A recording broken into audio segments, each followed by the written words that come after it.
Welcome back to the Real News Network. We're in Hadline, Connecticut with Jane DiRista, and we're talking about banks gone wild. Thanks for joining us again, Jane. Thank you. The first segment of the review, we kind of talked about the dynamic of this bank Ponzi scheme, which from the outside seems oh so complicated. But once you actually start to understand how vulgar it is, it starts to sound like an American kleptocracy. It's not that much different than the kind of straightforward stealing that goes on in underdeveloped countries. In fact, maybe worse. Yeah, that's very much so. I think, that there's another thing that to come into this, and that is the change in the structure of U.S. finance. And we call it securitization.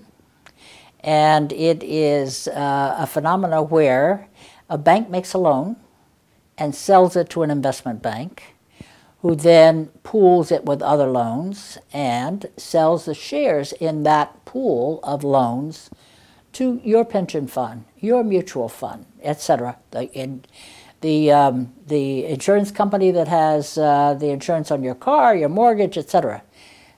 Securitization pushed a kind of asset-backed securities, mortgages as well as car loans, credit card receivables, etc., all across the financial sector. Everybody was pulled together in these asset pools. And globally, everybody's and getting in on globally, it. exactly so. So how did this come about? Well, we used to have a system coming out of the Depression of regulation, good regulation. One of the factors there was that there was a ceiling on deposits. In other words, what a bank could pay in order to the depositor.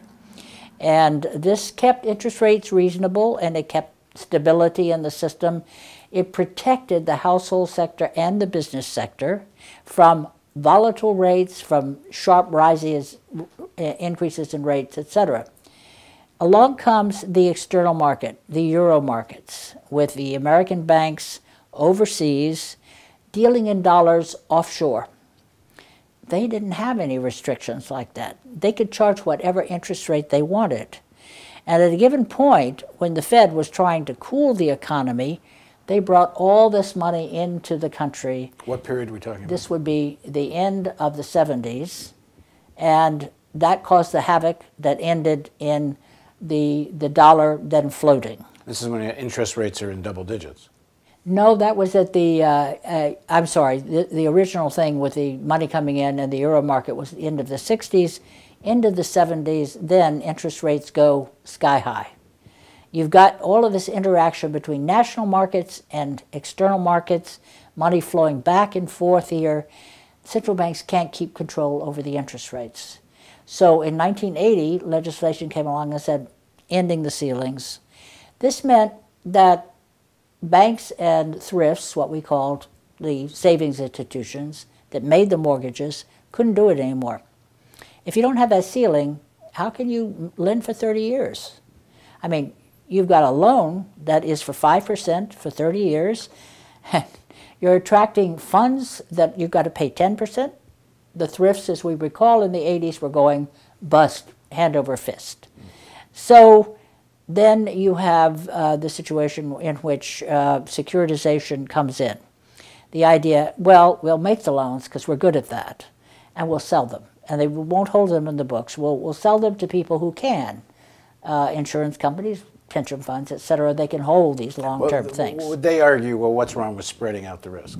You created then a market that shifted from a bank-based market to a market-based market. And there are different rules. In a bank-based market, what you have on your balance sheet, you don't have to market to market. If you're holding tradable instruments, which is what securitization is all about, liquidity, yeah, I'm holding a tradable interest, but I can sell it, right? So, I'm not holding it for 30 years.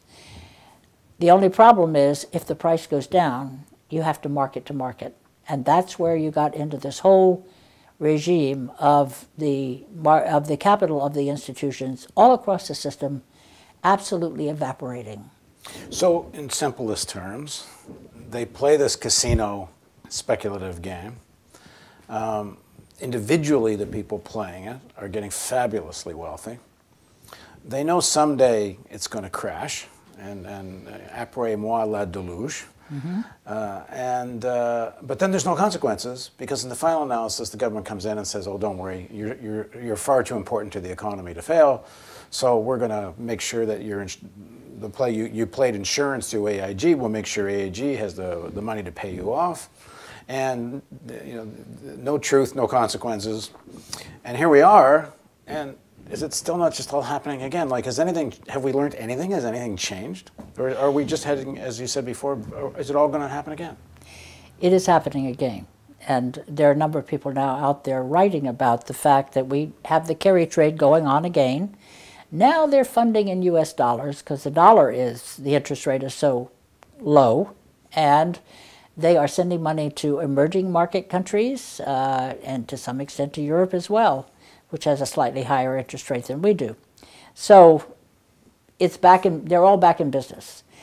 When these institutions like Goldman Sachs say that they have made all these profits, it's on proprietary trading.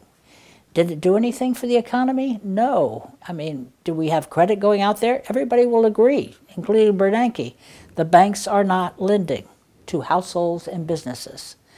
The banks will say, well, they're not creditworthy.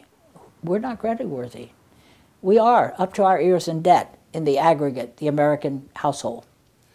Businesses are not doing all that well either, so there is a problem for them as well. And the banks are saying, but look how we've stabilized the system because we're making profits, and now we pay our bonuses again. With this globalization of the world economy, there's two games going on. One is you can play workers' wages here against worker wages there, because it's so easy to move production from here to there now in most industries. That's right.